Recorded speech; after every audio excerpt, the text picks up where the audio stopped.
Got done editing a video on videography. We're gonna say goodbye to the 22mm Canon native lens and say hello to the Sigma 16mm f1.4. So I'm gonna put it on the camera here and see how it looks. All right, so I don't normally do unboxing videos, so I'll just keep this short, but this is how the one from Canon's gonna look. It doesn't really say anything that specifically that it's for Canon. I could have sworn the other ones did. It said like for Sony E-mount.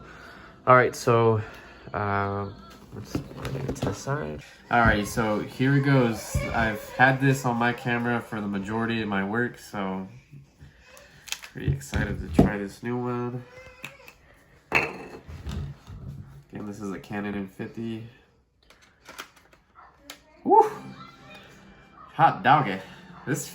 Jesus, this is a heavy lens. All right, so now finally, I've been saying this 3 or 4 times. Now I'm gonna switch over to the Sigma 16mm.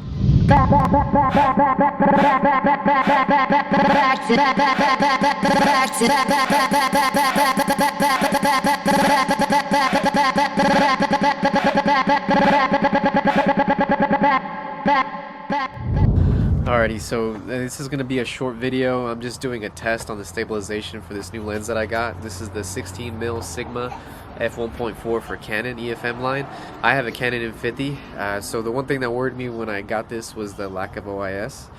But from testing it before actually shooting this, I think it's going to be great. So this is just for this is going to help you if you want to know if you want to buy this lens or not. So right now I have electronic image stabilization turned off. So this is just me walking. So this is more of a test for like if you want to get this for vlogging. I have a Joby Gorilla Pod, a 3K I think. So this is for mirrorless cameras. And I mean, it doesn't look bad. It looks like this video right now looks exactly like the Sony E-mount version of this lens for like 6400 or this 6300 that doesn't have IBIS or electronic image stabilization. So it's pretty much on par. I was just going to be worried that it was going to jump too much, but it's not. I mean, I probably will still use electronic image stabilization, but this doesn't look bad. And again, I have a Joby Gorilla Pod. Those are probably the worst ones to hold for jitters and stuff. A Manfrotto tripod might be a little bit more steadier, or that just might be bro science. So, all right, one more lap, but this is going to be like if you're in a rush. So I'm walking hard. Like if you're late to work or you're trying to hurry up and get somewhere, but you're vlogging. Alright, so that's that one. Next up, I'm going to turn image stabilization on electronically. I have to keep saying that because I don't think any of the M-line series has IBIS. All you have is the electronic version. So I'm going to switch over to that now. Alright, this is image stabilization turned on. This is just the regular one. I don't ever use enhanced. So you'll notice a slight crop. And in my opinion, it doesn't really help out too much. It might smooth out a little bit, but I don't really think it's enough to turn it on. Or you might see otherwise, I don't know. To me, I'm just looking at a little screen, and I think once you see this on a phone or tablet or computer, and this one might look better in terms of stability. So maybe I'm wrong, maybe I will use it. It's still not too tight. But again, I'm using a Joby Gorilla Pod. If you use like a Manfrotto, there's less distance from you and the camera, so it might look more like this rather than all here. Which, by the way, I'm not going to comment on the autofocus. Autofocus is really good. I don't have to say anything. That's almost, it's like, I want to say 90% on par with the native lenses. There's been a couple times where it didn't focus as fast or didn't focus at all and I had a half press, but I wouldn't even say it's a negative. So autofocus, I would say check. Like you don't need to even worry about that. It was the OIS that I was worried about. But yeah, you know what? Now I'm starting to take it back. I think electronic image stabilization does help out. I think it does look more steady. I don't know, I could be wrong. I gotta look back at all this. Alright, so this was with electronic image stabilization turned on. So again, this is Sigma 16mm f1.4 for Canon EFM line. I think it's worth it. I'm gonna sell my 22mm and my 10-18 because those two focal lengths, I was using those for vlogging. The 22 mil I was using because that had a f2 aperture, so I like to use that one to do like bokeh effects. But this one is basically going to replace the 10 to 18 for vlogging and the 22 mil for aperture because it goes down to f1.4. So this is pretty nice, man.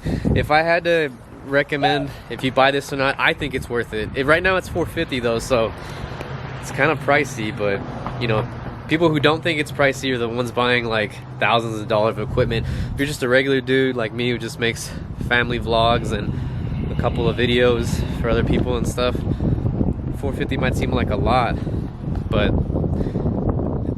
coming from me who does think it's a lot, I do think it's also worth it. So there's that. If you're contemplating getting this, I think it's worth it. So I think that's it, guys. One more thing I want to point out, you definitely need an ND filter. I have one on right now. I have the ISO at 100. If I take this off, the sun's already down. It's past golden hour, but it's still daylight outside. If I didn't have the ND filter on, everything would be blown out. So you do for sure need an ND filter. I've always been the person that buys cheap ones, like $25, $15 ones. But I think because the f-stop is so low, if you're trying to shoot at 1.4 outside, you might need to get a really good one, like those $80 ones, or possibly even more.